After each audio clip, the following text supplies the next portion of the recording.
Opa. Today is a day.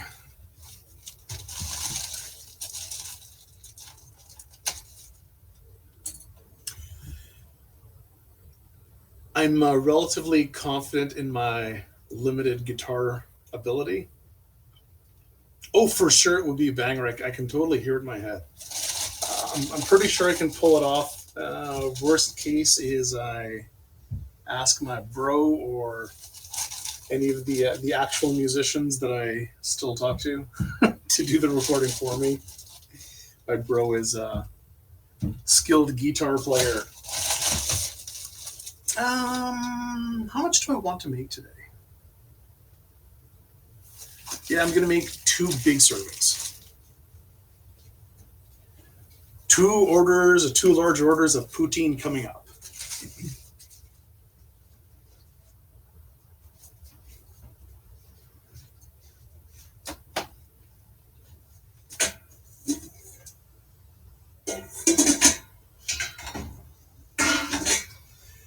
Now, I am going to be doing some minor adjustments to the recipe because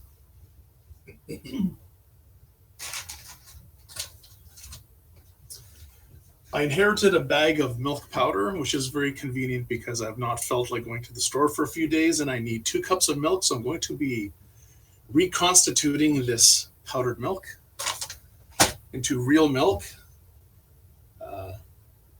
Of course, I recommend that you use real milk.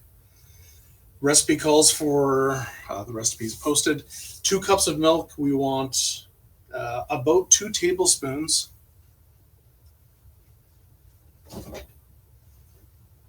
of bacon fat.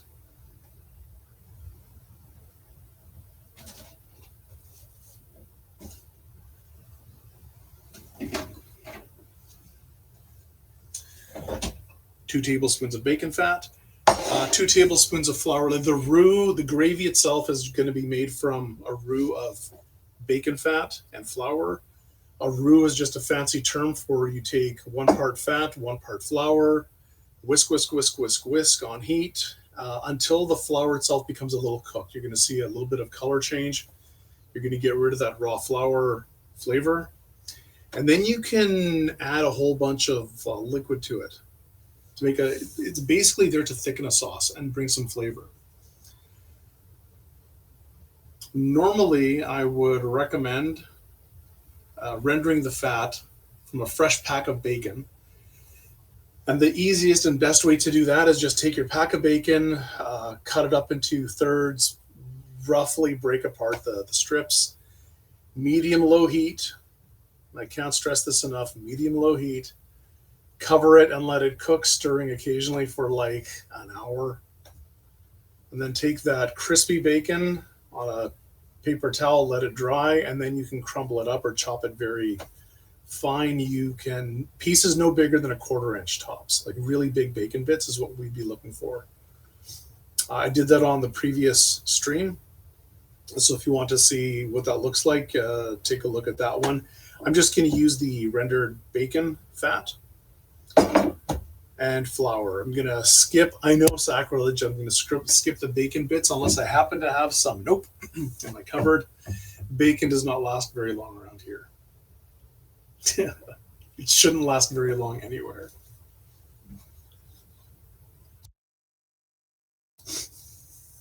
So the basic poutine, the gravy itself, the sauce itself, shouldn't take more than 15-20 minutes. We're going to slowly cook the flour and fat. We're going to slowly whisk in liquid a little bit at a time until it gets absorbed by the flour. We don't want any lumps at all. We need this gravy to be perfectly smooth. And I'm going to use the word gravy and sauce interchangeably because they are. So start with half a cup of milk and then whisk in another half cup of milk and then whisk in another whole cup of milk. And then we're going to let it simmer, thicken up, and we're just going to let it reduce until it's as thick as we want. And then to finish it off, we're going to throw in like a cup-ish of squeaky cheese curds. If you're not familiar with squeaky cheese curds, they're like regular cheese curds, but more squeaky.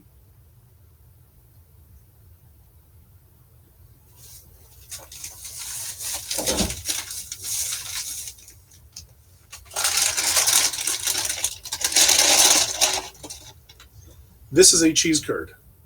Normally, if they're fairly fresh, they're squeaky when you bite into them. These things are fairly soft, and this will melt with just a little bit of heat. So we want our cheesy goodness for the poutine to come from this, and it will melt just from the heat of the gravy. And if you're using bacon, and again, why wouldn't you? Throw it in. So about half a cup of bacon bits, at least a cup of cheese curds. I'd suggest a cup and a half or more. Depends how cheesy you want everything. And then just a little bit of salt and pepper to taste. These things actually do squeak when you bite into them. Not loud enough to be caught on microphone.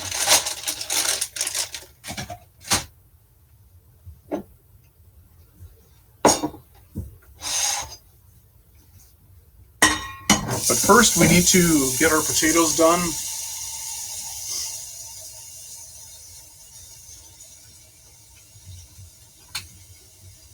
Is it the 20th already? Good Lord. Time flies when you're having fun. The French fry recipe is Kate. Great to see you.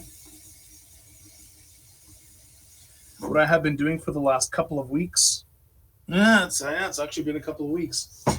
As soon as the video's done, as soon as I'm done with the cooking portion, I hit stop on the recording at the end of the night. I take that video, just shove it straight to YouTube. January was my I missed everyone month.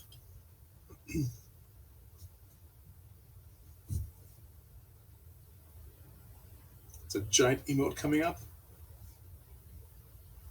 So the potatoes, I'm going to clean them. Peeling potatoes is optional. These potatoes are just starting to get little eyes on them. I really don't care about that. I'm just going to give these a good wash and a scrub under some running water. Normally for scrubbing, I use my veggie scrubby brush, but today I'm going to be using my cloth, my cleaning cloths. These things are 100% cotton and very, very, very scrubby.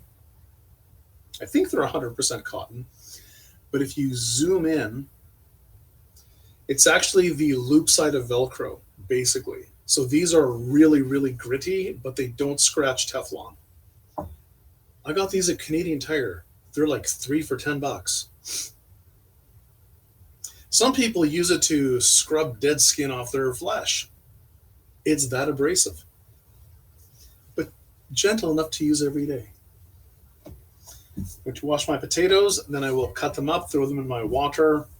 While I'm cutting them up, because I don't want the potatoes to brown on me, if you don't want any brown at all on the exterior of your of your French fries, you can of course peel these. I don't mind the rustic look. Without further ado, let us scrub some potatoes, start chopping them up. I'll get a cutting board ready.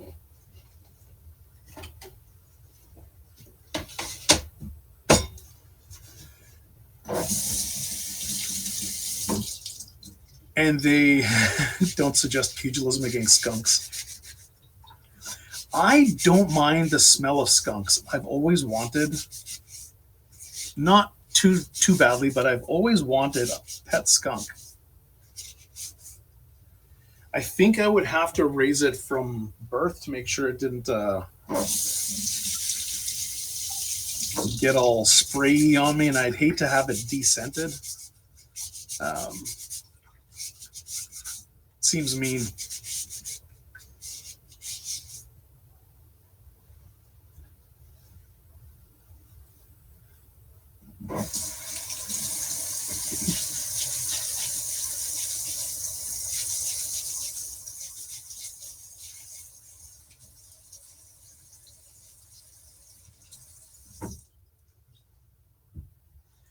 But they're cute like a cat and smart like a dog. It seems kind of like an ideal pet.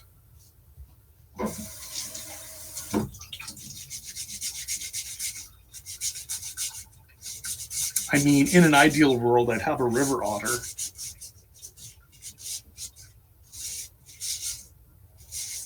somebody I used to hang out with that was huge into conservationism, they were pretty confident that we're not allowed to have skunks as pets unless, like local wildlife as pets, unless you rescue it.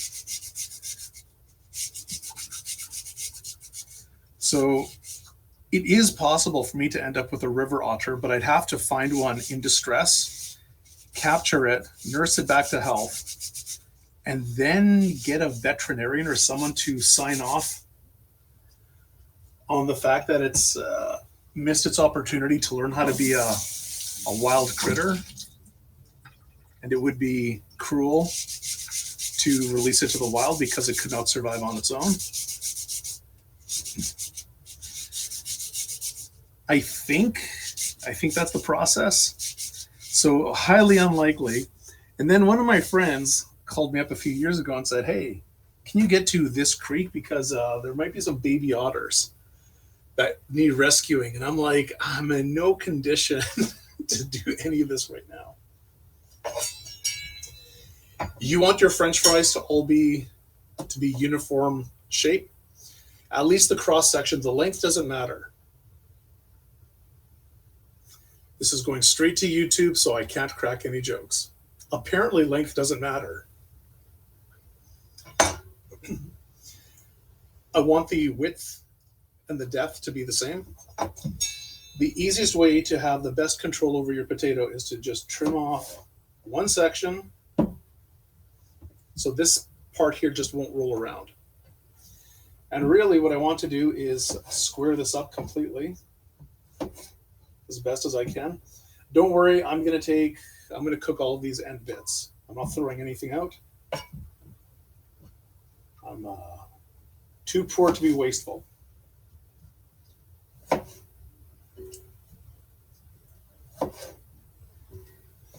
So I want my roughly trimmed up potato. I don't need this to be perfectly cubic in shape, rectangularized if you will. Close counts. But I do want the width to be pretty dang consistent. Now, if you want to be super consistent, make your first cut and use it as a guide for everything else. So what I can do here is just line up this guide potato piece.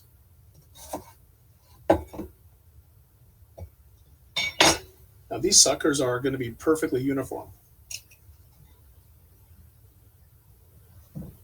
And I eyeball that to be a third, so that's a third. Take one of these as a guide for this one.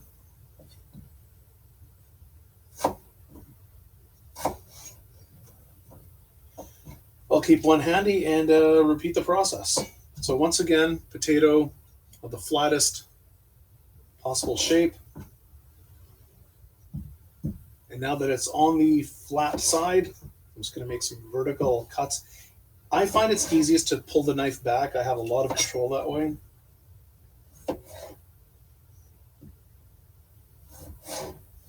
That was pretty squared up already. Once in a while, you'll see me not go full claw, but I'll still have a curve along my finger that I'm using as a guide.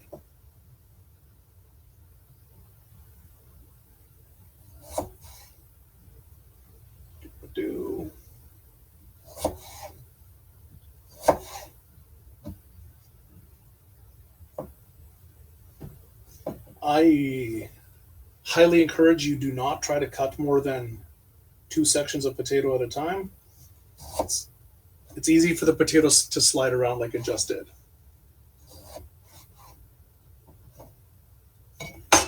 But these are all consistent pieces of French fry, potato.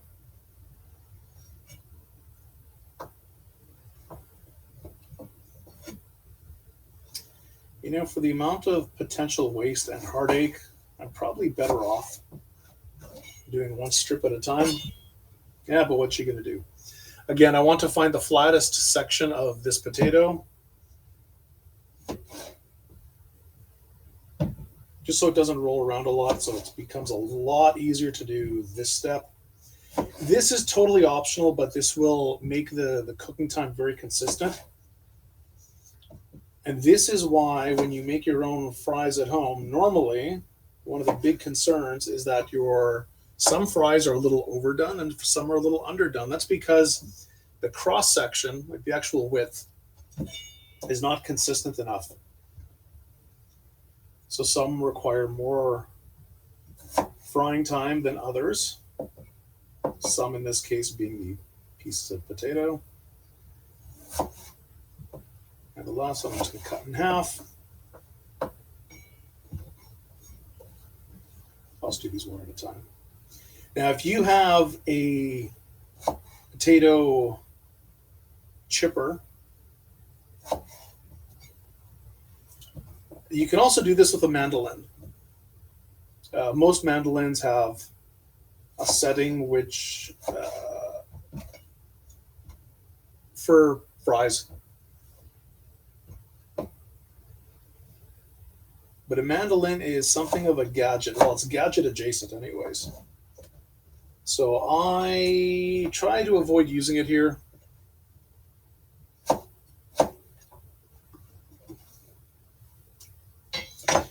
While that's doing its thing, I'm going to start slowly heating up about 4 cups of oil. I'm going to set my stovetop to just under medium heat. 4 cups is 1 liter. I have a measurement, a marker on the side of my pot for 1, 2, and then the top is 3 liters. Never fill your pot of oil to the top. This is like 40% full, and I don't want it to be more full than this because when I drop in anything that's got some water in it, like these waterlogged fries, it's going to very quickly turn to steam, and it's going to be frothing up, and I don't want to get oil splattering everywhere.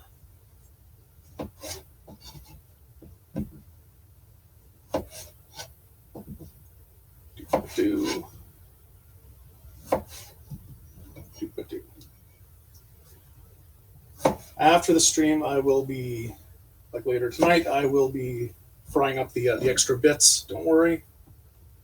Again, I am not wasteful.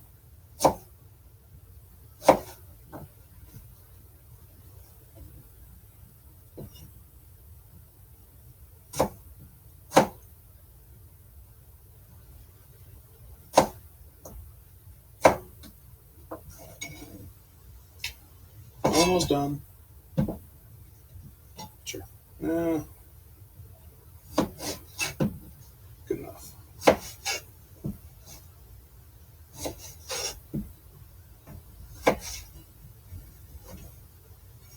One thing I like about peeling potatoes is nothing. I don't like peeling potatoes, but the thing I like about peeled potatoes is you can see any discoloration. You can find any ooky bits that you want to cut out. You can see if they're green, how green they are. And if the potatoes are still good, because once in a while, and because I don't cook potatoes all that often, I'm always running the risk. I'm just going to cheat on this one. I'm always running the risk of my potatoes going a little funky. The price difference between a 5-pound and a 10-pound bag of potatoes is like 20%. So if I'm going to use anything around 5 pounds, I might as well spend the extra buck and buy the 10 pounds. And even if it goes to waste, normally in the summer I can give the wasted and rotted potatoes to my sister for her garden as compost. Otherwise, it is a little bit of a waste, but it's not bad on the wallet. See, there's a little key bit that I need to cut out. For something like this, especially if you're peeling your potatoes, you're already using your vegetable peeler, which normally has a pointy end on it, like this one does. So just go in, Just spinning around, cut out your little cone-shaped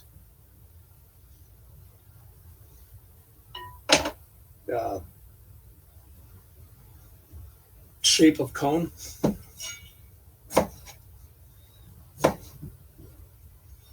Trim off the ookie bit and then continue.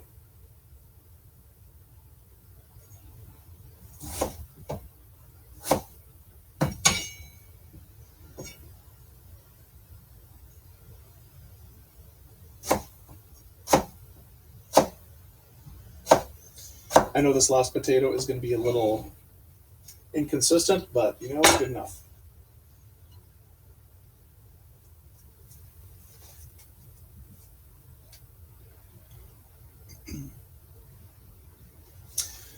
So the oil for the first boiling, I want to bring to 275 Fahrenheit.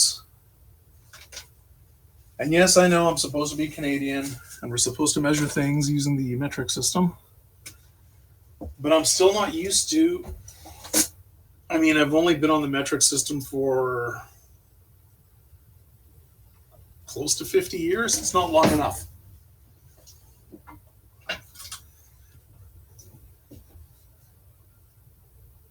No, really. I've been on the metric system for like 48 years, I want to say. 47. I'm almost there. Here I have my handy dandy thermometer. I'm going to put this in my pot. And for the first boiling, I want to bring the oil to 275 Fahrenheit. I want to fry the potatoes in small batches, 3 to 5 minutes, depending on the thickness. Occasionally stirring and flipping around. I will break up my slotted spoon for exactly this purpose. I do have a metal slotted spoon. Huzzah! A very, very light shade of golden brown, just like the slightest hint of golden brown coloring, is what we want. We don't want it to turn brown. We just want a little bit of tint. That's it. And then we're going to take those fried potatoes to a paper towel lined sheet, which is going to be this. I'm going to cover this with 2 layers of paper towel, just to drain off the excess oil. The higher the temperature of the oil, the less greasy your food becomes. But the first boil in oil is primarily to get rid of the exterior moisture. And then we fry it properly for a second time at higher temperature. This way we break up the cooking time, so the exterior is exposed the most to heat for the longest amount of time.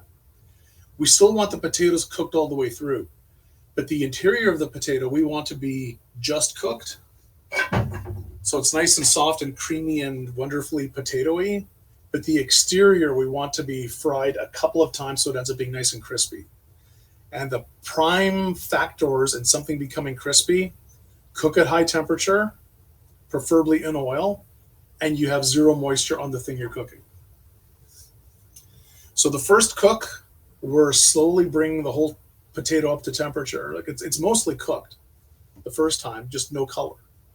But the exterior of the potato, again, I know I'm being overly thorough on this, but I think I kind of need to be.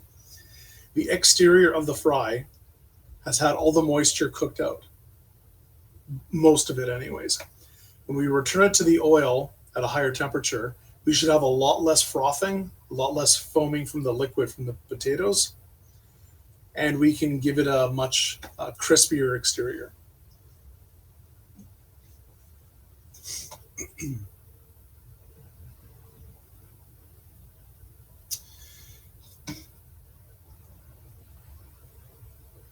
So when the fries are doing their thing and just cooling down, I'm going to let them cool in the refrigerator. Once they're on the sheet, I take that whole sheet, put it in the refrigerator, and I'll work on the magic of everything, the actual gravy, actual. and put it all together. Start to finish, this whole thing should be about an hour. The reason restaurants can give you a fresh batch of fries in a couple of minutes, they're using mostly pre-cooked frozen fries. So you just take them from frozen, throw them straight to the deep fryer. They're ready in 3 to 5 minutes. Or they've been par-boiled and par-fried in advance.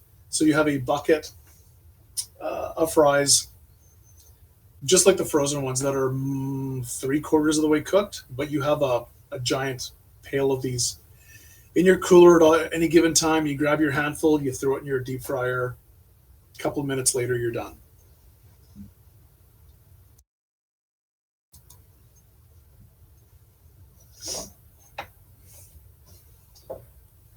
I'm going to get myself a skillet. I don't want to use a non-stick pan. I want to use an actual stainless steel skillet. Look how nice and clean that is. Is there a scratch in here? Wow. Okay. And I might as well measure out my milk and get that ready to go.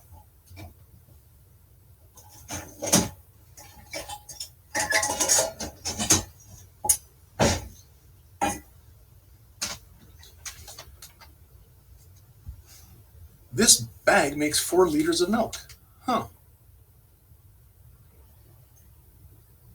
Add 3 tablespoons to 1 cup of cold water.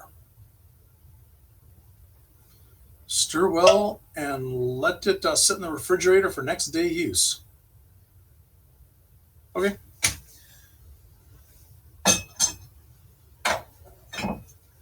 And by next day, we mean right away.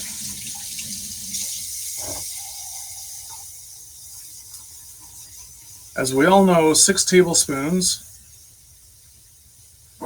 is 1.5 quarter cups.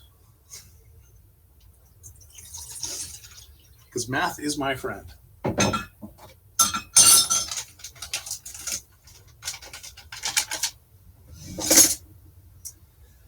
You know, if a company is going to make these resealable bags with the tearaway section, I really appreciate it when the tearaway section actually lets me tear away without it ripping like this. I mean, as long as it stays above the Ziploc side, I don't mind.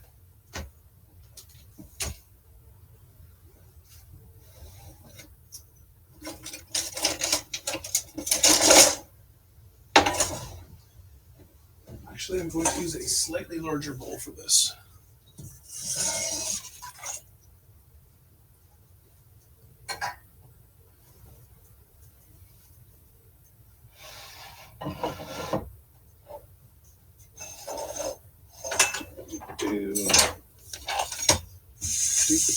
So here we have 2. I'm just reconstituting the powdered milk. Okay. So there is 1 quarter cup, and here's a yummy 1/2 quarter cup, which gives me 6 tablespoons.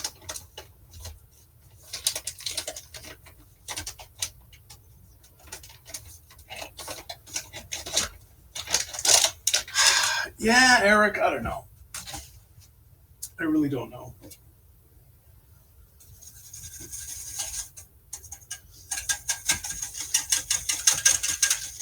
I mean, it's a far cry from packaging from 30, 40, 50 years ago, so it's definitely an improvement.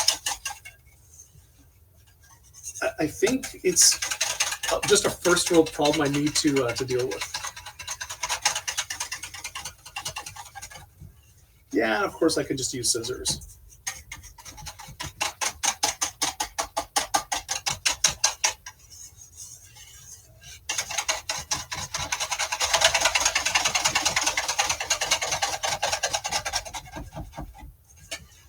It's nice and frothy, just like freshly squeezed milk. Boo.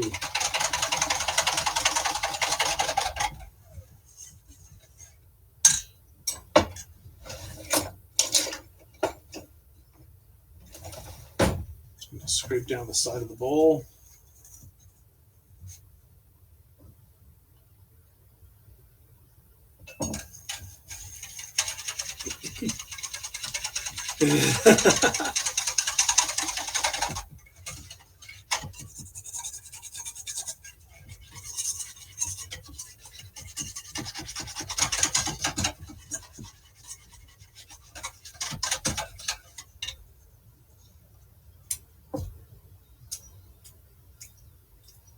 Yeah, it's basically milk.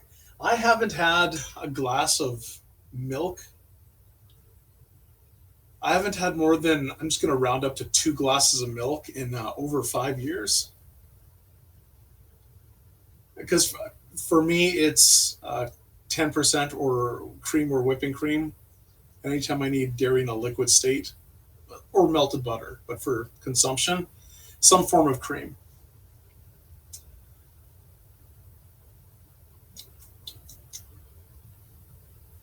And I rarely have breakfast cereal. Well, I don't have breakfast cereal at all now. Okay, that can hang out. The oil is at 250 Fahrenheit. I guess it's about time for me to move these implements, these tools, clang out of the way.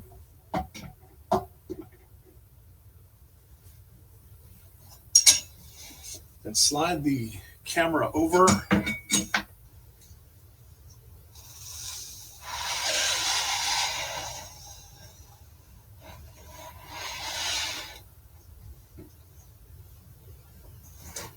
Please let me know if the camera is getting all sorts of weird. Damn it.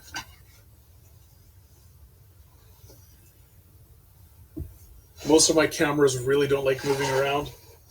Now you might see there's a little bit of a shimmering in the oil. It'll be very faint. I can see it. It's a lot more pronounced from where I'm at. Almost like there's a cracked or folded, like a wrinkled pattern on the bottom of the pot. When you see the oil go from that to more of shimmering, you know that it's ready for normal pan use. Okay, I'm going to turn the heat up to about medium.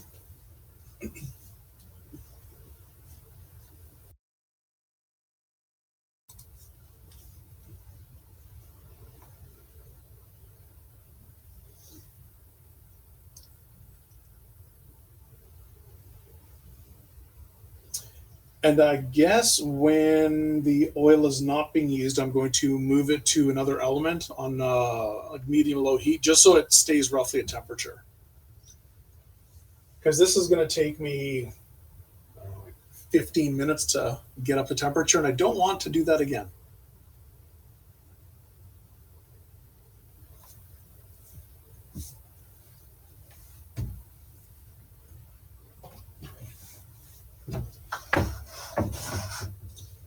I'm going to pre-measure.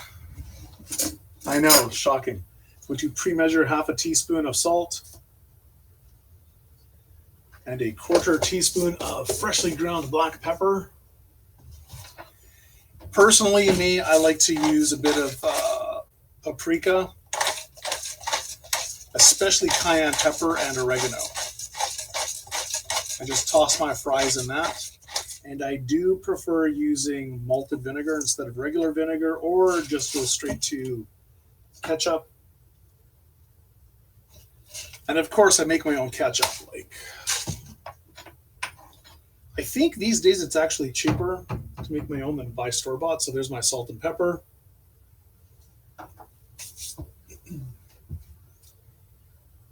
Okay, I can start getting the fries ready.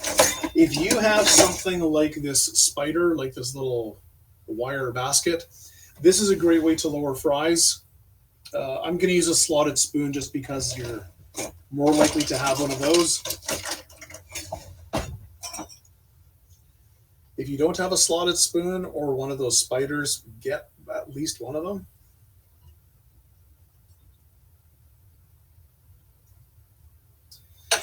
And the potatoes that have been soaking in water, I do recommend that you just roll them over some paper towel first before you drop them in the oil, just to get rid of the excess surface water. Because that surface water is going to turn to steam right away, and that expansion from liquid to a gaseous state, it typically expands at least 10 times in volume, and that's what causes your oil to splatter around and cause grease fires. And as hilarious as kitchen fires are, well, I'm just going to end there. No, you should be safe with when you're especially dealing with oil. If you happen to have, see a little splatter there. If you do happen to get a grease fire happening, put it out with a towel, smother it with a towel, smother it with salt, baking soda maybe. Use a proper Class C or better fire extinguisher. The last thing you want to do is put water on your grease fire, because all that's going to do is splatter oil everywhere, and it's not going to do a thing for putting the fire out.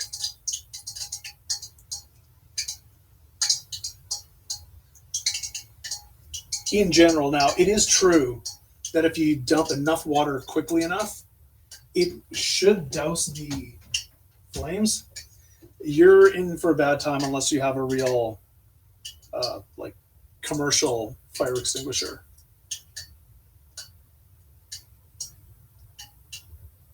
Like if you're not using a pumper truck, you're probably not putting it out. How's that? Okay, so I have this bowl. I'm not going to put it over the oil, but I have this bowl. I'm just going to leave this in the fridge till I use this later today.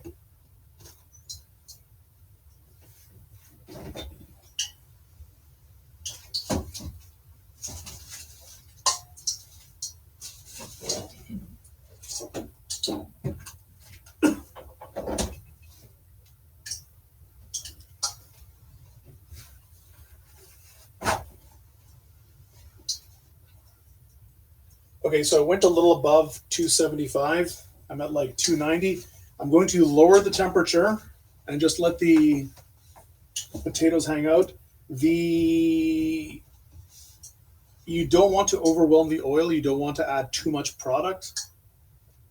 These potatoes have been sitting in fairly cold water, so they are going to shock the oil a little bit, and the temperature is going to drop probably kind of quickly. But probably, I mean totally. So there's the first little batch. These will foam up just a little bit. Remember, small batches.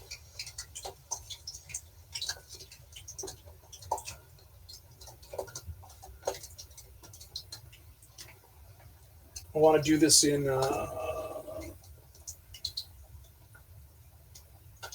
2 or 3 batches. I think that should be good.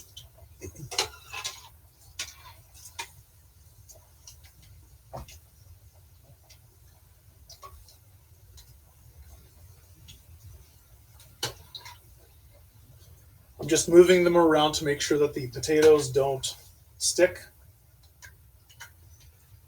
The temperature has not moved. It's still hanging out at around 290. Again, it's a little high, but good enough.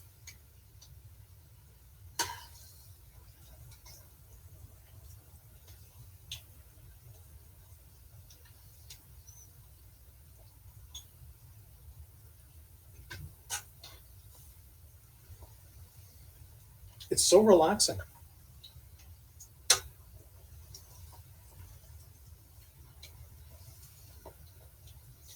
When the potatoes stop to cause this foaming from happening, when this settles down, that's a really good indication that you're done and that the exterior has lost the vast majority of its oil. Like these are just about ready to come up. And go into my paper towel lined tray. They're just getting the slightest bit of color.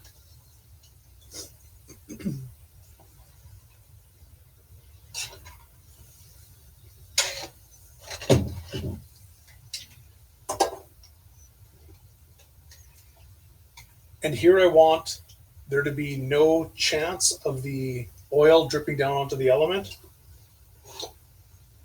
So I've got my paper towel press right up against the pot.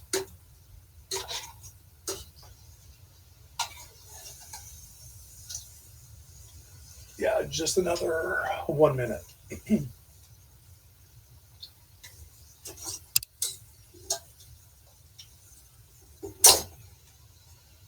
it good enough?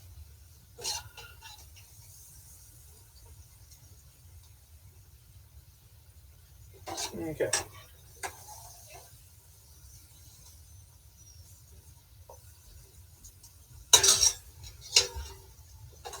Whoopsie.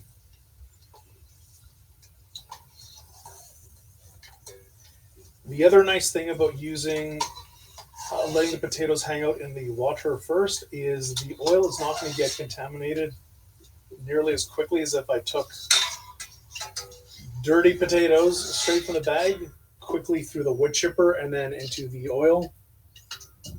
This oil is still pretty darn pristine. Respect the slotted spoon. It's hot, especially if you're lowering stuff into the boiling oil. Don't test this for yourselves, but the heat transfer to metal is significant.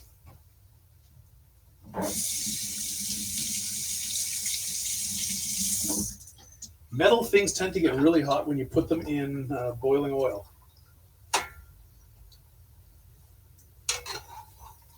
Just going to give this a quick little stir to make sure they're not sticking together or on the bottom of the pot. And now I can show you just how much oil is coming off of these.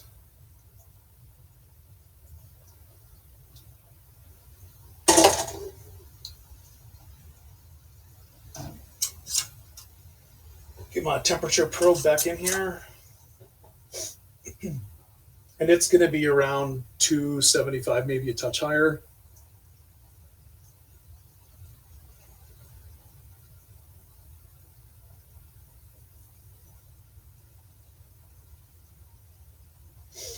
One thing the online celebrity cooking shows, I think, don't stress. One of the things that I think they fail at when it comes to using, to frying in general, when it comes to using boiling oil, how often you have to screw around adjusting the temperature of your heat source. It's not a set it, fire and forget. I'm going to have to constantly be watching my temperature and adjusting my stovetop. And hydrating.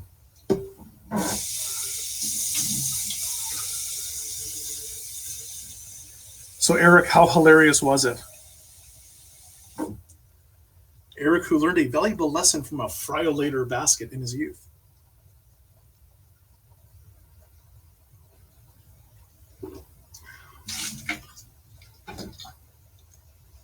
And speaking of youthful, freshly shaved Lajos.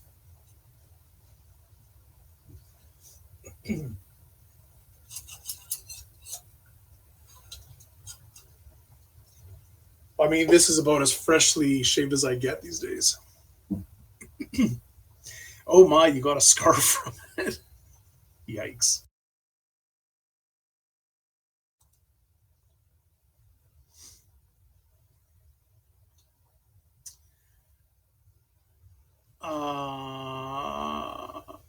Oh, right.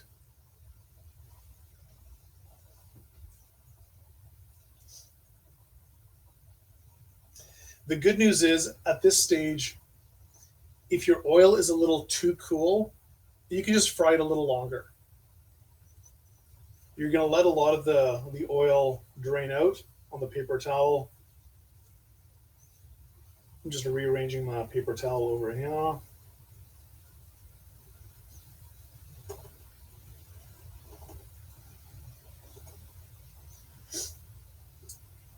If you ever watch the how to make something taste as good at home as you see in the restaurant kind of videos on the YouTubes, when it comes to fried food or vegetables in general, the secret, the trick, the hack, if you will, to making your stuff taste at home about as good as restaurants do, More oil, more salt.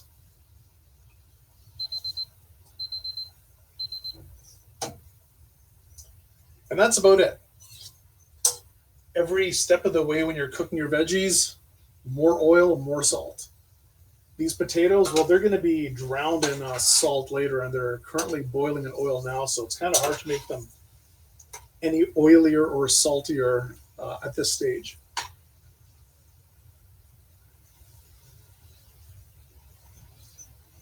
Yeah, generous amount of seasoning. And you should be seasoning your food during the entire cooking process in general, during the entire cooking process and not just at the end. You want salt to be able to dissolve and then penetrate through osmotic pressure. You want the salt to penetrate whatever you're cooking.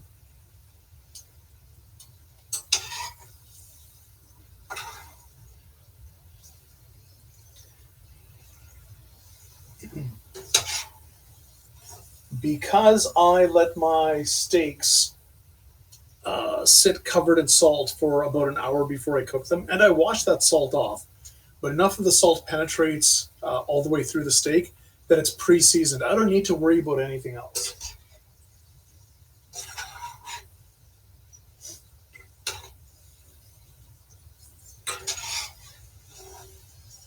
Are these good enough? I'm going to give them one more minute.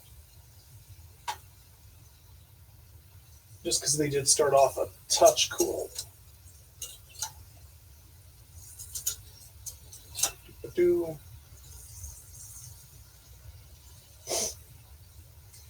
I do need to get a hanging thermometer for my oven.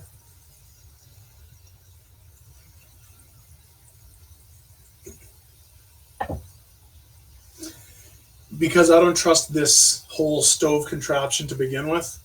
I know my oven has various hot spots. Really, I should get like a dozen of them just hanging from the top rack.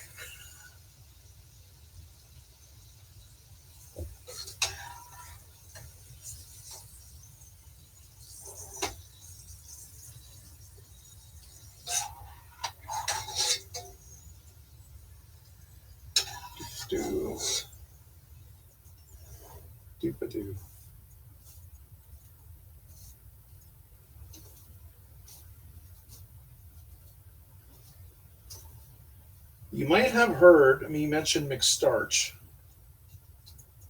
And once in a while, when he's incredibly bored, he will tune into the channel. He's my old bass player from many bands in a row from many, many years ago. He had originally offered to write and record some theme music, but I think he's not a metal guy. I think I'm going to go for more of a metal vibe. Originally, the show was going to be called The Gastronomicon, and I wanted the whole like Evil Dead, Book of the Dead themed artwork with the metal, and I was going to like green screen my oven and have like flames in there. Same with the stovetop. I was working out how to have like a green surface. The solution that I thought was best was to get a piece of stainless steel cut out to be a perfect overlay on top of my stovetop, spray painted with a temperature all-clad, like high temperature all-clad Rust-Oleum kind of stuff, and put a couple of coats down so I had a perfect green screen that was also protective. Oh yeah, I put some thought into it. The reason I didn't, copyright.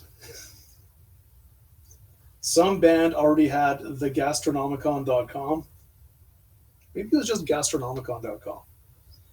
I should check to see if they still exist, because if they don't, I still might do it.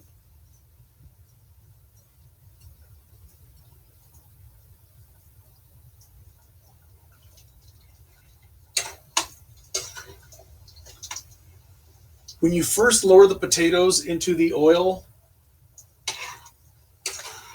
they might want to stick to each other and to the bottom of the pot or the side of the pot. Just a little stir is all you need to break it apart. what's the shocky face for? The music. I was a gigging musician for the better part of a decade. Um, doesn't mean I was any good. It does sound badass, right?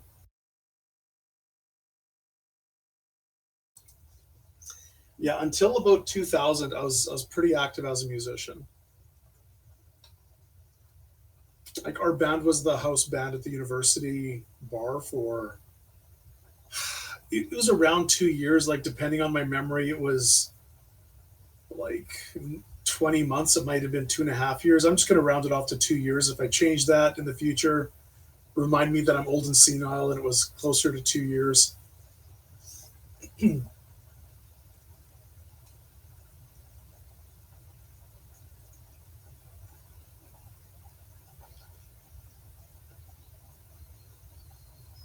Yeah, my last live, I hadn't played out for,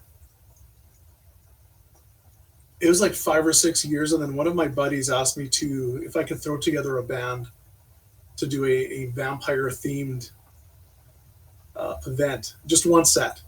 But he really, really, really, really, really wanted a band.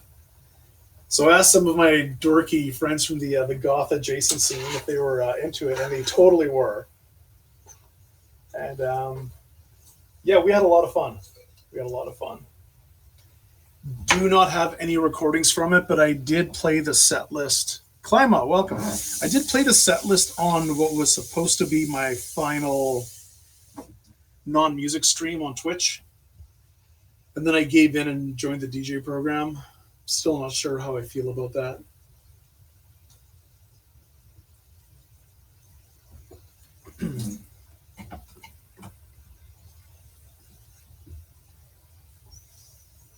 Especially because I know a lot of gamers that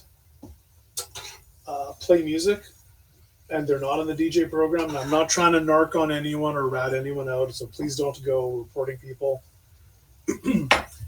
I very much get the sense that Twitch doesn't really care. Maybe I shouldn't be saying this while I'm recording for YouTube, but whatever, they're in competition.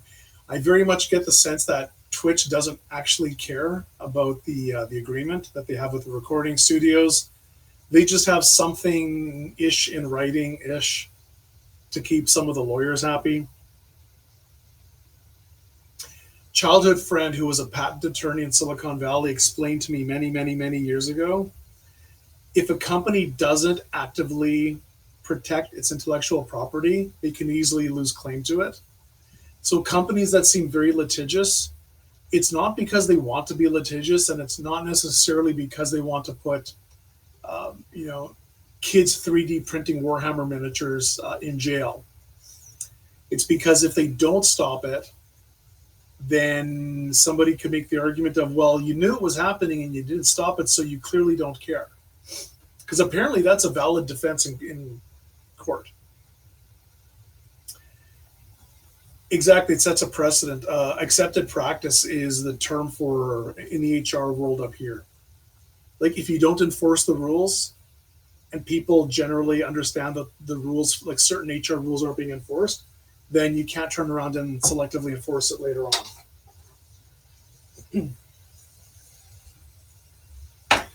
It's the big problem. That's why your boss shouldn't be the cool boss and let you break the rules. They should let you know and document that here's the policy and you're expected to follow it. And if you're going to wink somewhere to let them know that you really don't care, make sure they're not recording it. But there's no advantage to being the cool boss. There's other ways to show respect, to treat your employees with respect, other than letting them break the rules. Because eventually something's going to turn sour, and the nice person almost always gets screwed over. Anyways, back to the relevant part. You need to protect your intellectual property, and apparently copyrights don't mean jack until they're successfully defended in court.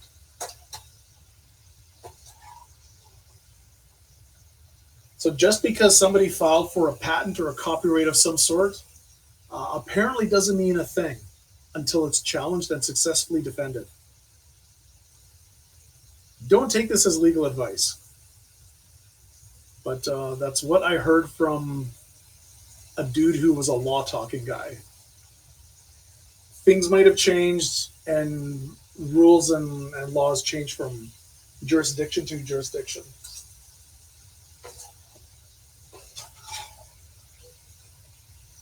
Okay, these are getting a little bit of color. It's cooked a little too much, like this one potato where I cut it out. See a little bit of color change. It's a bit too much. That's fine. I'm not freaking out. Not yet, anyways.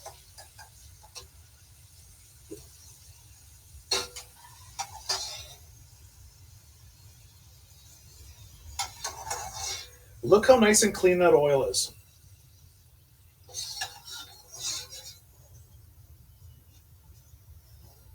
My friends, that is some very, very, very clean oil.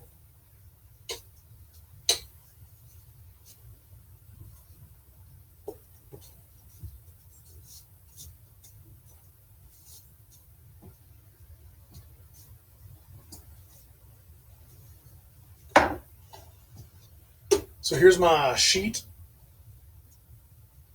This is going to go into, I'm going to lightly cover this with just one layer of paper towel. You know me and my paper towel. I'm a huge fan of using a whole bunch of paper towel.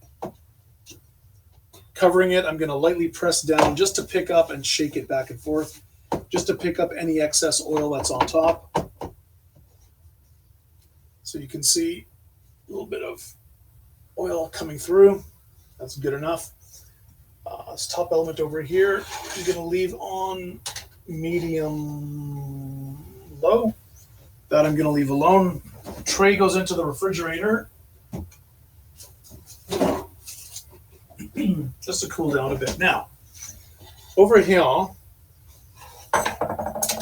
we have our pan, our skillet, if you will, that in theory I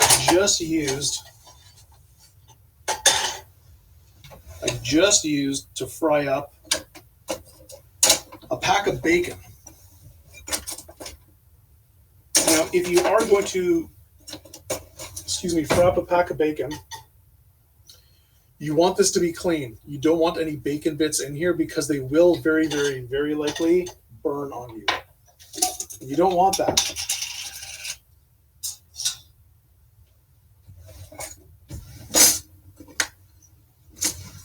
So to measure out 2 tablespoons, which is probably the whole amount in here. Yeah.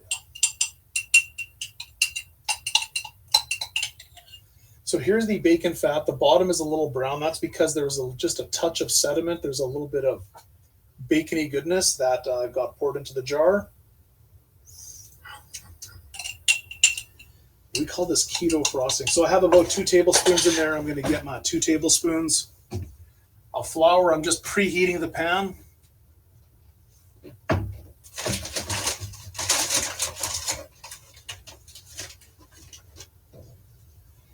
And we all know that 2 tablespoons is a half a quarter cup. So we get me half a quarter cup of flour. Give or take.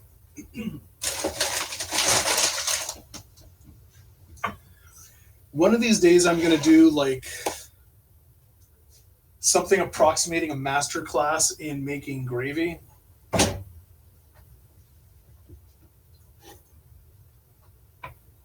Like the next time I do any sort of a roast, or especially something with, don't mind me, I'm just going to get a little bit of oil in this pan. The next time I cook something up where there's bits of flavor stuck in the pan, like a steak or something, I'm going to set that aside. And then when I'm done that, I'm going to record a separate segment on turning that into a gravy.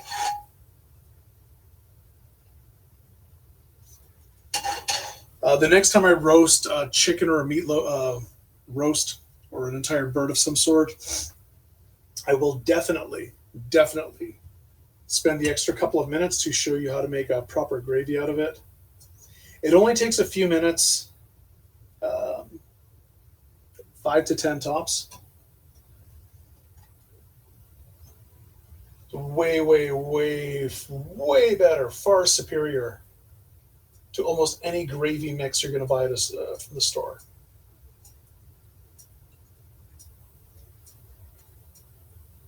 This smells glorious. Now, regular poutine, as the Quebecers like to say, yeah, you can see there's like brown stuff. There's little specks of something on the bottom. Yeah, that's from the little bit of sediment.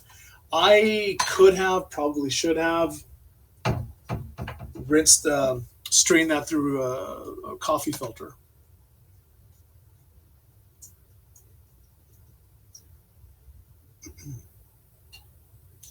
So we're on medium-low here. I'm going to slowly whisk in. It's a little hot. I'm going to slowly whisk in my 2 tablespoons of flour.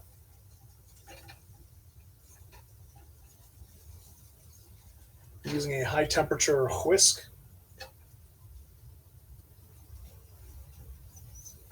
And this is 1 part flour, 1 part fat. And this is the standard recipe for making a roux. Yeah, period.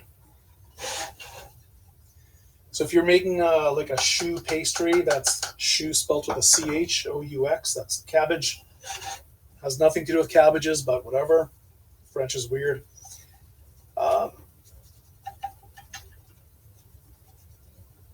It's the basis for a lot of French pastries, especially cream puffs. You can use a roux for, especially for sauces and gravies. That's really where it shines. So you start off with this base. You let it cook up a bit. You let it turn a little brown. Some of this brown I know is from the bacon bits that were on the bottom of the pan, but in a couple of minutes, I'll know that the flour itself has been cooked enough so it doesn't taste like raw flour, which is the biggest thing that I'm worried about right now. Is I want the flour to be cooked a little bit so it doesn't taste raw. I also want this to be as smooth as freaking possible, which is why I've been whisking it nonstop. There's 0 lumps in here, as far as I hope. So I'm going to cook this till it's slightly brown. And now I'm going to whisk in a half cup of milk.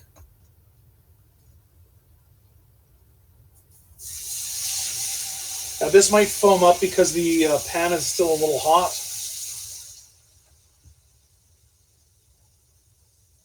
That's fine. And this, I can't stop whisking. I need to, as soon as it's mostly incorporated, I need to add the other half cup of milk. Because if you were paying attention, you'd see that there were some clumps that were forming and there was some scalding that was happening. And I don't want there to be any at all bits stuck to the pan. So I need to keep this moving, and I need to make sure the bottom is thoroughly scraped with the whisk so I'm not actually burning anything. All of the liquid is incorporated. I'm going to add another, well, I can just add the rest right now.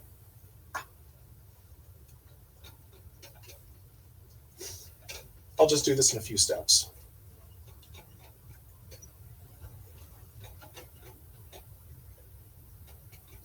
If you don't have enough bacon fat, you can use butter, or you can make up the difference in butter. And if you cooked a pack of bacon, you're going to have more than enough. You should have more than enough bacon fat to do this.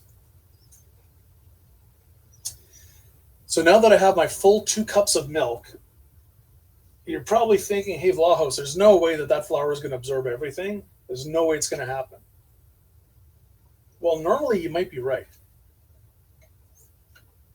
But what I'm looking for here is to saturate the flour as much as possible. I want the starches to thicken this up. And then we're going to just simmer off whatever remaining liquid there is. We're going to thicken it till it's, well, thickened. But I'm not going to stop with the whisking and especially pressing down hard on the bottom of the pan. I don't want there to be any clumps, no lumps. This needs to stay as perfectly smooth as possible.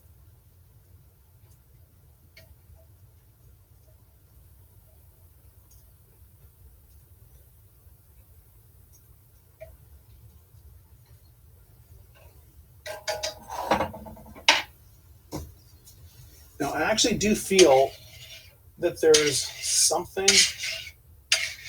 firm in the bottom here.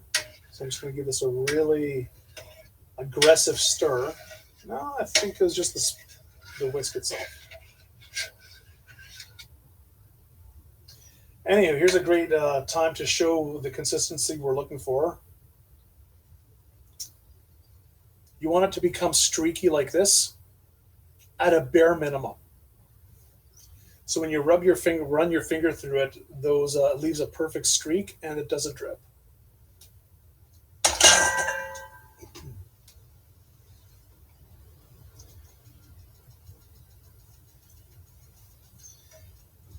So I want to bring this to a simmer. I'm raising the heat to medium.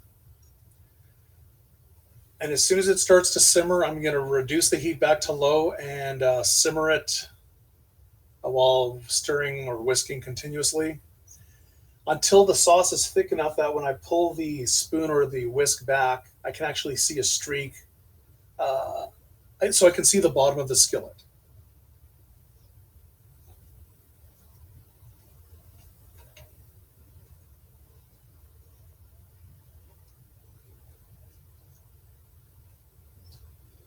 Okay, so we're going to kill a couple of birds with one stone. I'm going to swap these around.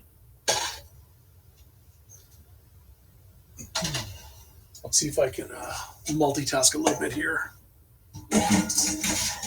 If you're trying this at home and you're concerned about the multitasking, I don't blame you.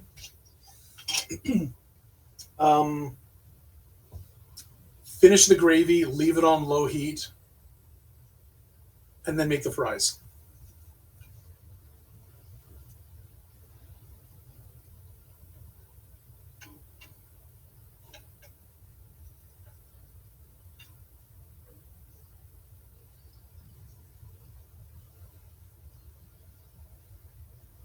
I haven't really used this whisk before. It feels a little weird. Like it feels like it's catching on some grit on the bottom of the saucepan, but I scraped it aggressively with my metal spoon and nothing came up. So I might be feeling some texture from the bottom of the whisk.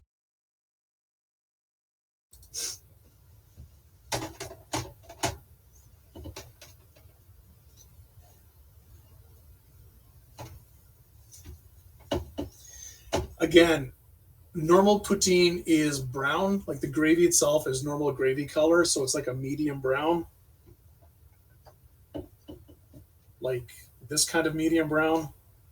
Well, looking through the bottle anyways. You know what gravy looks like. Peanut butter or thicker.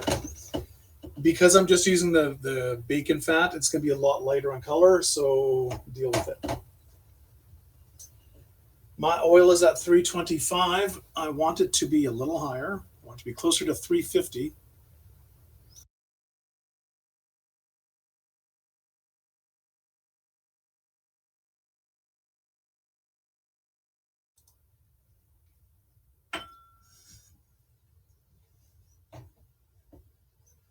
So it's at 325 right now. I'm going to raise the heat just a little more.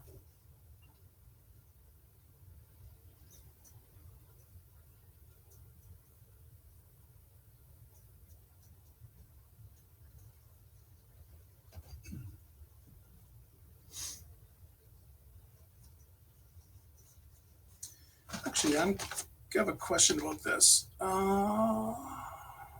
Yeah, it's got the right fat. I'm just taking a look at the milk powder.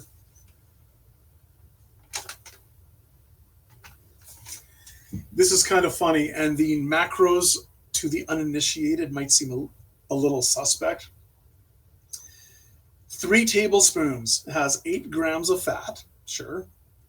8 grams of protein, okay. 11 grams of sugar. If you really want your mind blown, next time you're at the grocery store, take a look at skim milk versus whole milk and come back and let me know what the difference is. And if your mind was literally blown. The amount of sugar in skim milk is mind-blowing.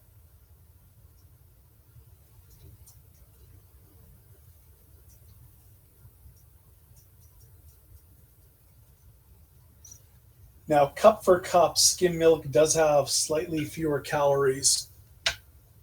Death Gun, welcome. Skim milk does have slightly fewer calories than whole milk does, cup for cup. Things like vitamin D need fat for your body to absorb it. So, like in general, unless you really know what you're doing with your nutrition, skim milk is kind of a scam. And it's nowhere near as healthy as people initially claimed. I'm going to keep using this pan that was lined with paper towel to do the final blotting. The oil is now at 350. I'm going to do my first batch.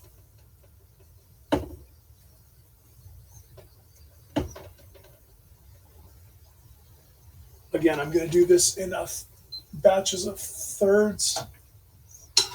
And this is going to take about 3 minutes. And if you don't mind, I'm going to go wake up a certain sleepyhead.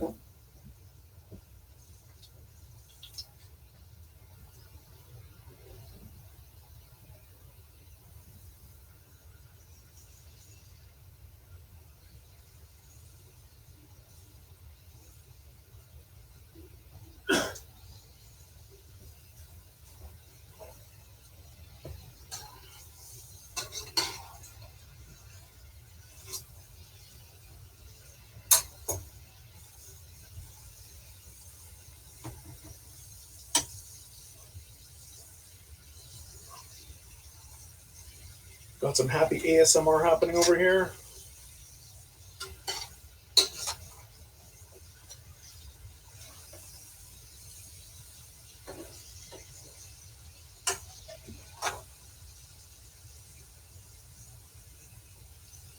And if it was a chicken, it would be a poultrygeist. No? Too soon? Not Halloween?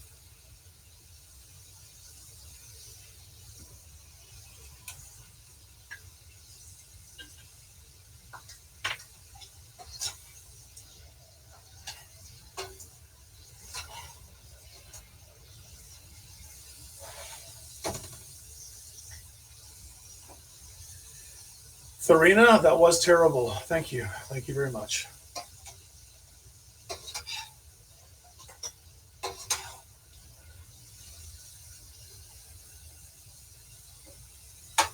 But I want these to hit a nice, darker golden brown.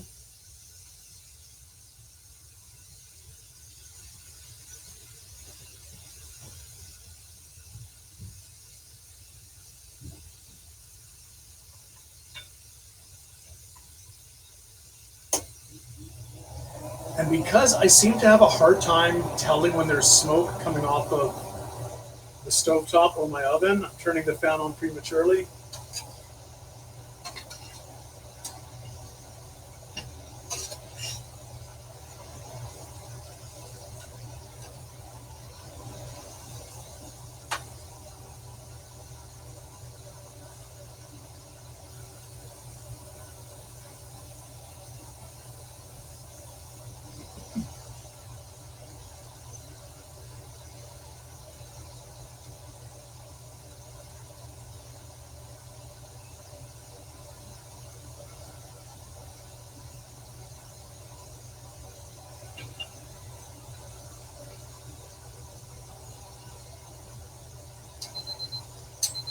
Okay, so that was 3 minutes. These are almost done.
Doopa doopa doo. Doopa doopa doo.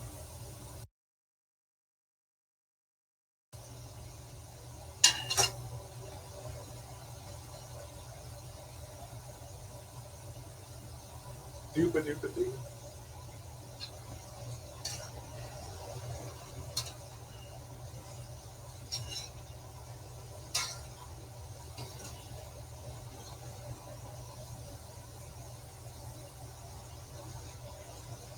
Throughout the cooking process, you might have noticed that some of the fries cooked more quickly on one side than the other. Yeah, just deal with it. It usually has a lot to do with a little bit of a too much thickness or too much thinness. Plus, the potatoes themselves are a lot easier to fry towards the exterior than the middle.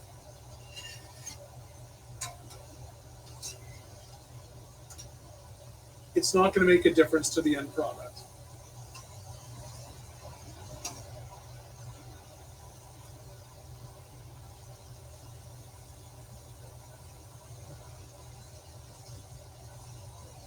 So do a quick temperature check. This should still be at 350. Whoops, stir, stir, stir, stir.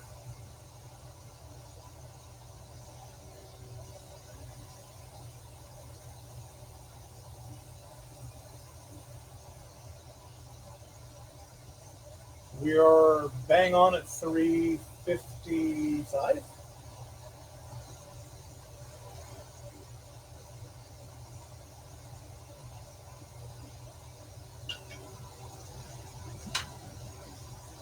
So speaking of smoked meat in the poutine,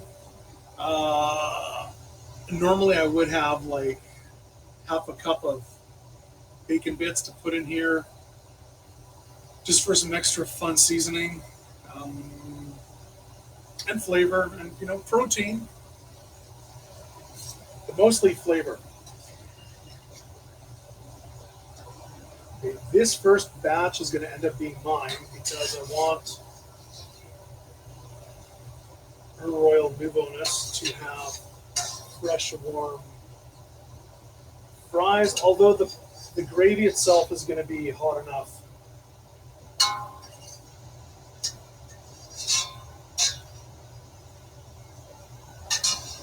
So the finished product is still nice and warm. You saw nothing run by me.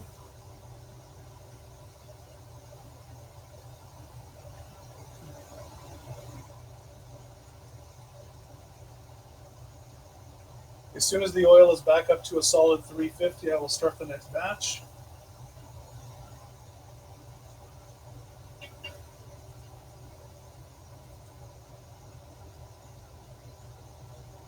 Start the next batch.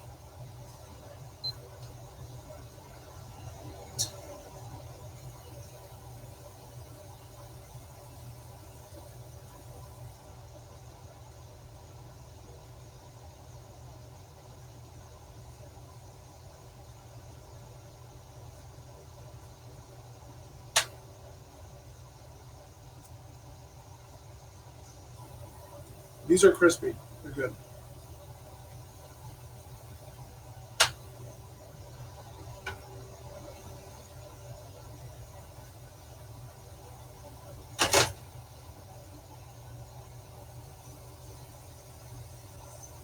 So in the back, we have the actual gravy.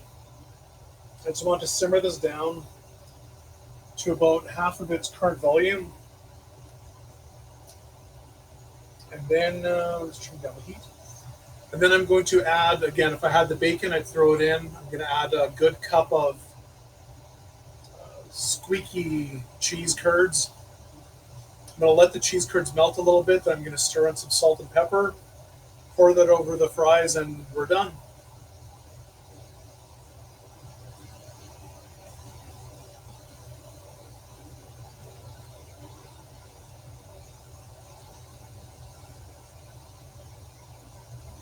Recipes like this are a great reason to keep Kel, good to see you on, to keep bacon fat on hand. It's not just good for shooters.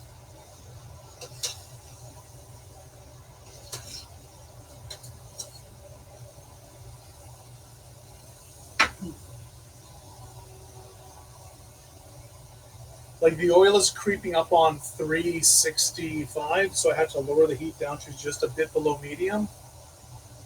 Then I'm gonna very likely have to make an adjustment at some point. And that's because of the inconsistency and the inconsistent behavior of my stovetop.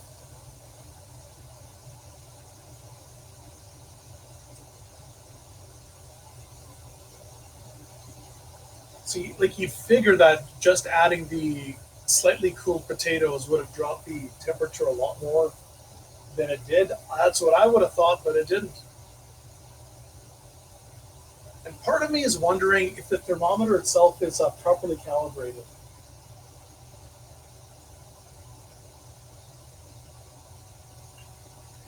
I do have one of those laser thermometers. Let's see how it registers.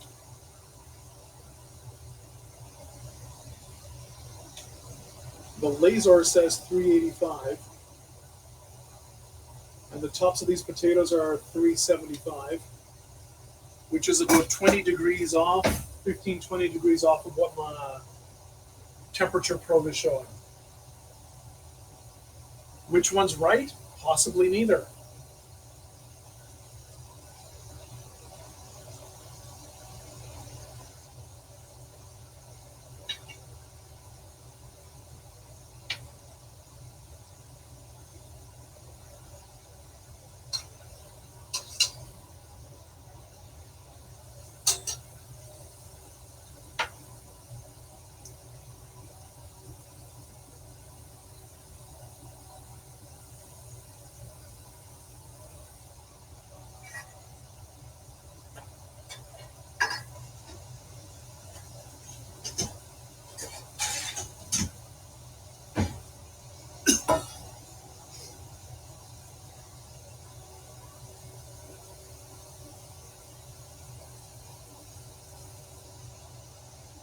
You should be stirring slash whisking your gravy at least often enough so skin doesn't form.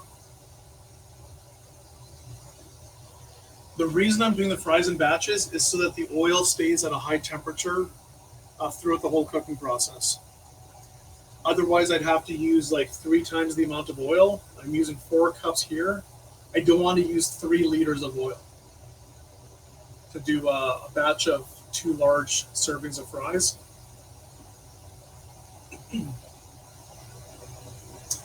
If you don't have enough oil with enough heat energy stored into it, when you throw in like your 4 or 5 medium potatoes worth of fries, the temperature is going to drop down a lot. And then the oil gets soggy. I am more than too happy to answer any questions, especially related to whatever I happen to be cooking. The AMA tag and the educational tag I take very seriously.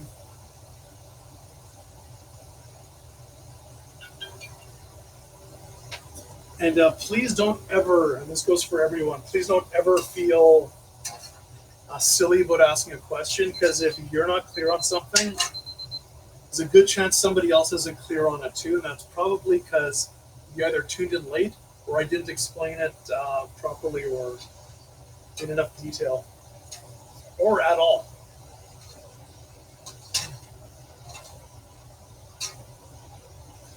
And even the silly comments and the silly questions, I do my best to take them seriously, because once in a while, a funny slash stupid question, like intentionally dumb question, will spark a bit of a tangent, and I'll remember something kind of related but very important. So any interaction is good interaction.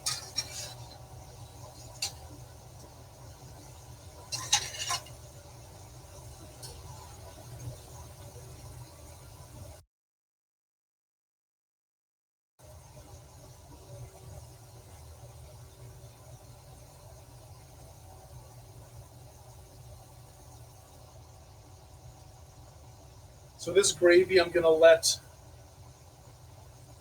If Rich has a stupid question, I might have a stupid answer. I'm going to keep stirring slash whisking this gravy until I can see the bottom of the pan from when I'm moving the gravy around, because then I know it's thick enough to properly cover the fries and act as a proper poutine.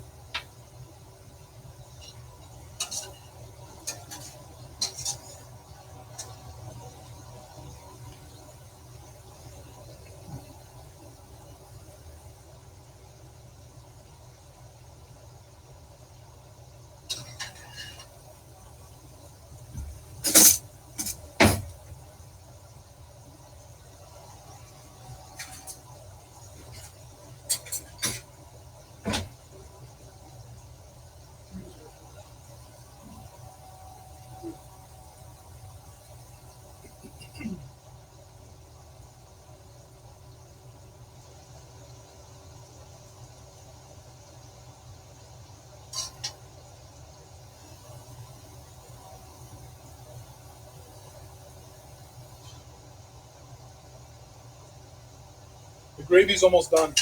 How does it play into actuary tables? Well, as far as life insurance goes, I actually don't think that it does. I think if you overeat anything, it's bad for your health and it's bad for your longevity. But it's long, as far as I know, been debunked that eating fat food will clog your arteries. Plaque in people's arteries has a lot more to do with carbs and a lack of activity than it does from eating fat.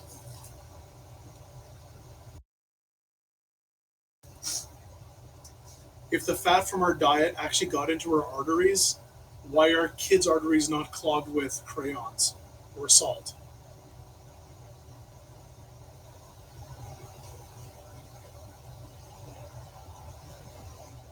It's a serious question. Inquiring minds like mine want to know.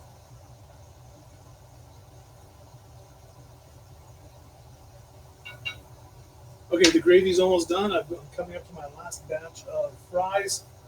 The timing, as it turns out, was close to perfect.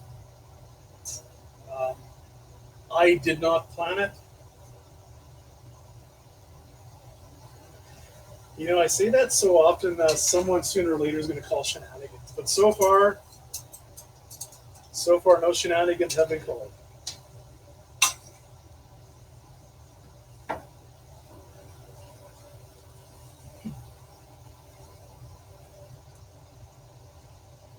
When I'm done the last batch of fries, I will show you what the gravy is looking like and how thick it is.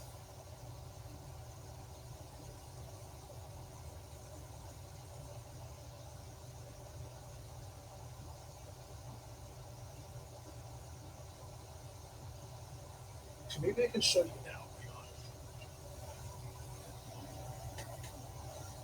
Like you can just see the bottom of the skillet.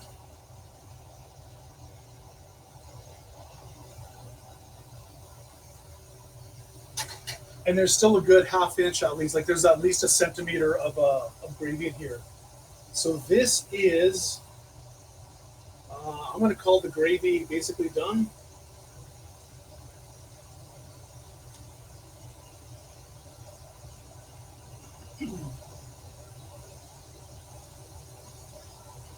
So right about now is where I'd be adding my bacon bits.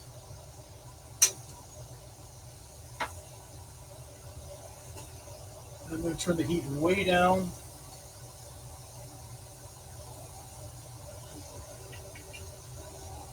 I have my bacon bits. I'm going to add a good cup and a bit of cheese curds.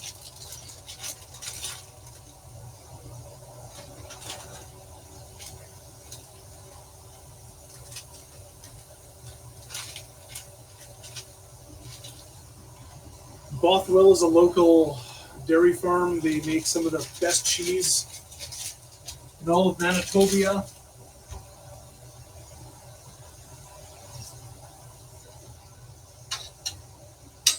Their cheese is actually on the boutique side of things.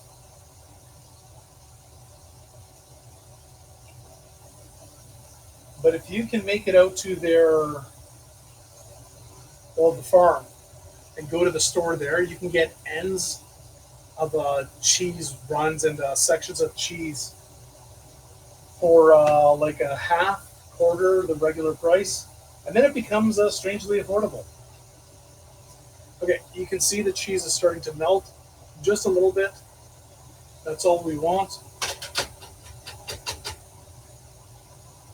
I'm going to throw in my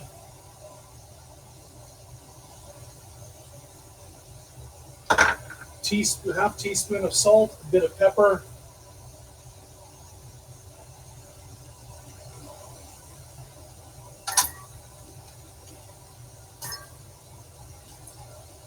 Okay, I'm just gonna plate this up for Nouveau.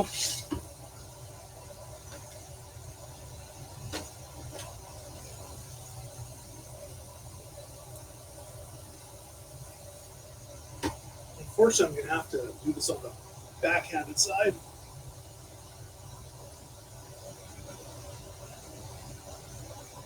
That's a silly amount of cheesy poutine.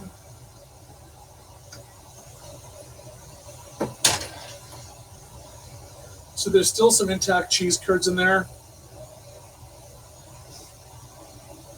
It's blocking your questions. What's blocking your questions? The auto mod? Weird. This could have actually, this might have been a little too thick. Oh darn.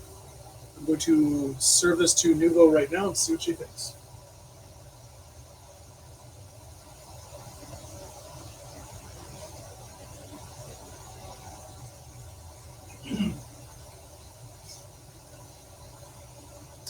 So the gravy I made with bacon fat and flour. So I made a roux with bacon fat, which is very, very white to begin with. That's why the gravy is very white, because it's made with bacon fat. I didn't use normal meat drippings. I didn't use stuff stuck to the bottom of a roasting pan. It's basically pure bacon fat. A lot of the brown from the bacon fat wasn't from the cooking. It wasn't from the roux cooking. It was from just the tiniest bit of silt from the bacon bits. Now that sauce would have been a lot closer to white if I actually filtered the grease through a coffee filter. While it was still molten and very liquid.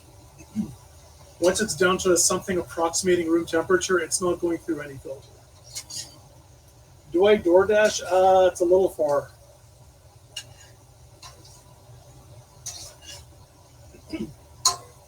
But if you happen to find yourself in the greater metropolitan Winnipeg region and want to be a member of the studio audience or the green room, cook with or without me in the kitchen, all you need to do is send a self-addressed stamped envelope to this guy, care of this place, and I will hook you up.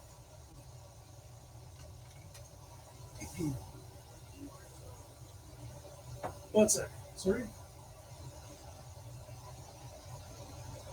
Okay.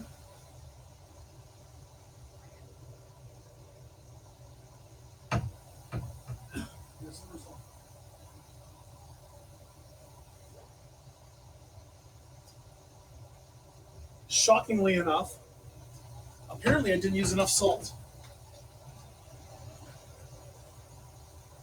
So I sprinkle a little more in the gravy.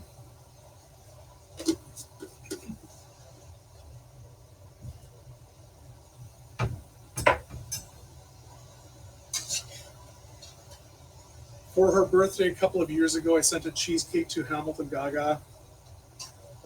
The shipping was hideously expensive. I don't want to do that again. And I can't really ship across the border. I'm surprised my vanilla extracts survived the trip across the border.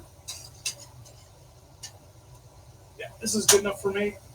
These fries are done. Now, recipes like this that seem like they're labor intensive, I mean, this isn't back-breaking work, but I have to stand in front of the stovetop through the whole process because I'm dealing with oil.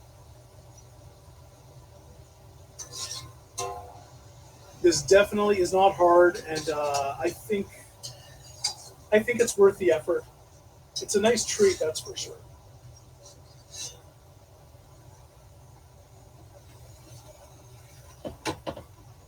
So here's mine, my oil over here. I'm going to zoom in. See how clean that is? I mean, there's just a touch of sediment in the bottom. I will run that through a coffee filter at some point, but that oil is good.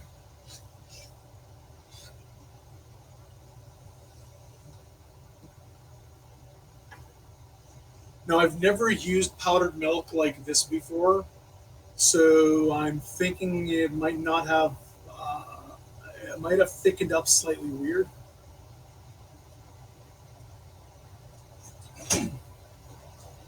Well, stranger things have happened. And if I do ever find myself out in your neck of the woods, I will definitely drop by and cook up a meal or two. One of these years, I do have to travel out east and visit my family out in Montreal. Good excuse to brush up on my French, although they don't really speak French there. Oh, they're very worn through. They're kind of burnt through. I'm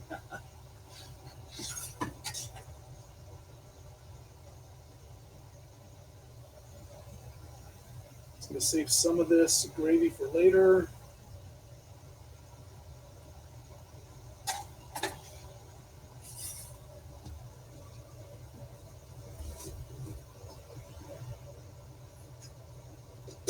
Now, calorie-wise, that's like 1,000. I'm not going to bother measuring it or eyeballing the math beyond. I'm sure this is 1,000 calories. Throw in a large Pepsi, if you will, because it's from Quebec. And you're looking at 1,200 calories. Slap on a burger. It's a 2,000 calorie meal. It's calories for the day for most people. That's where people go wrong, because they'll have this with a burger and a large drink and maybe a dessert as one of 3 or 4 meals.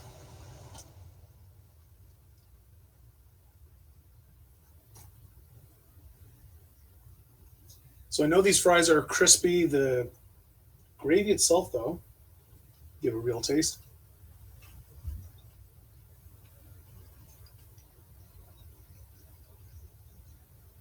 Yeah, that's good stuff. There's like a whole cheese curd in here. As long as the cheese curds are in the hot gravy for about a minute, they'll start to melt, but they're still the curds themselves should be big enough that you can tell that there's lumps of cheese in here. You're not making a gravy cheese sauce. You're making a gravy with chunks of cheese. As long as you keep that in mind, you're good. If the cheese melts, there's not much you can do to reconstitute the cheese.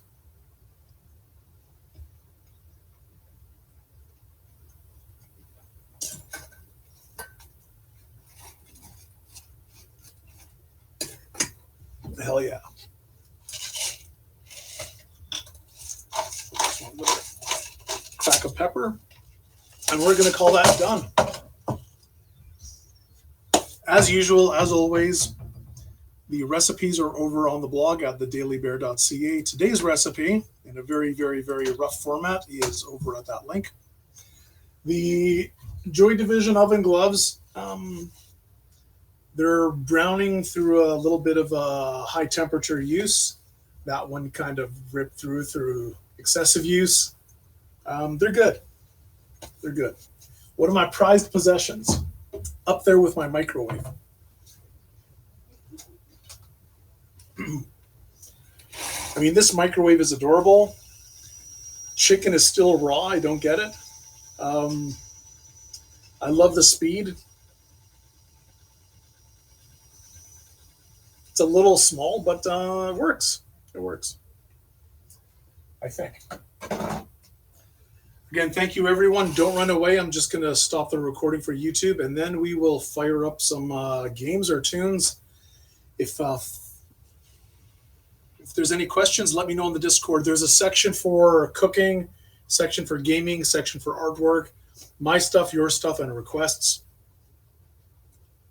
Thanks for tuning in. It's basic ingredients, no gadgets, no fancy techniques. If you're frying with oil, make sure that your pot is no more than a third full, 40%. Half is the absolute tops. And have a fire extinguisher handy. Don't run away. I will be right back after I mute this.